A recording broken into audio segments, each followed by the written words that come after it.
মানবাধিকার বাংলাদেশে দেখার দরকার নাই।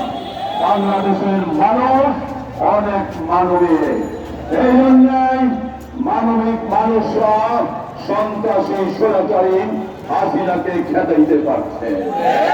এইখানে সন্ত্রাসী আছেন, জাতিসংঘ মেহেরবানি করে সেখানে যান।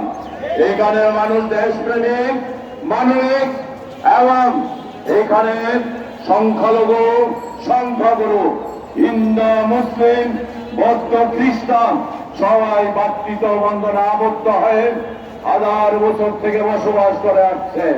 অতএব এইখানে মানবাধিকার কমিশন দরকার নাই।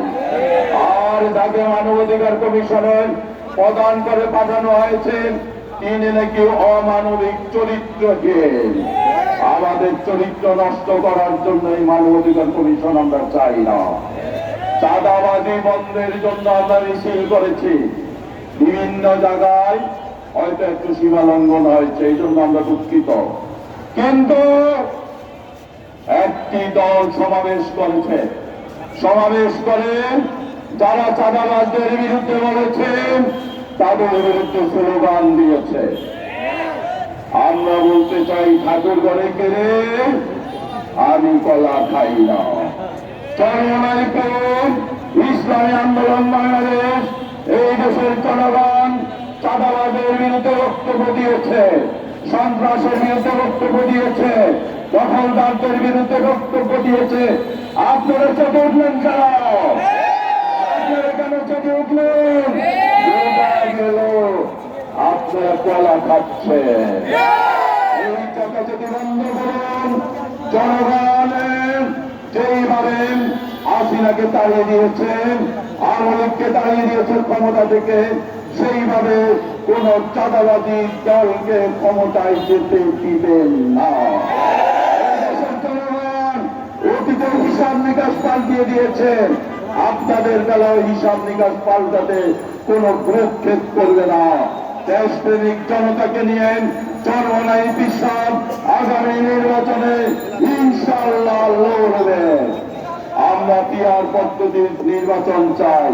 চাঁদাবাজরা পিয়ার পদ্ধতি বিরোধিতা করে, কারণ পিয়ার পদ্ধতি হবে সকল মানুষের ক্ষমতায়ন হবে, চাঁদাবাজরা বুড়িগঙ্গায় ঘুরে মরবে। পিয়ার পদ্ধতি চায় না। আরেকটি কথা বলতে চাই, জুলাই যুদ্ধরা গোপালগঞ্জ গিয়েছে, গোপালগঞ্জবাসী আওয়ামী লীগ দোষরদেরকে প্রতিরোধ করে নাই। যারা হিংস্র প্রাণী আওয়ামী লীগ তাদের একটি শাখা। বিশ্বব্যাপী হিংসাত্মক কার্যকলাপ যারা করেন আওয়ামী লীগ যুবলীগ ছাত্রলীগ তাদের একটি শাখা।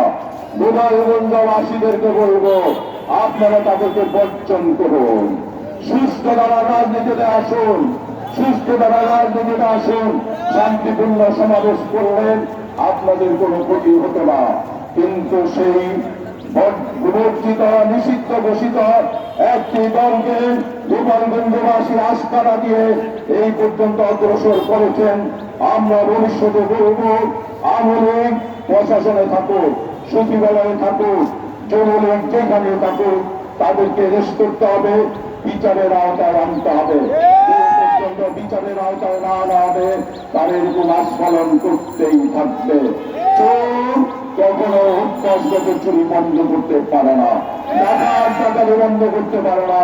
আসুন পুরা দেশব্যাপী আমরা চাঁদাবাজদের বিরুদ্ধে প্রতিরোধ করে তুলি, আইন শৃঙ্খলা উন্নয়নের জন্য সরকারকে বলছি। এই বলে আমার বক্তব্য এখানে শেষ করছি। সবাইকে ধন্যবাদ। আসসালামু আলাইকুম ওয়া রাহমাতুল্লাহি ওয়া বারাকাতুহু।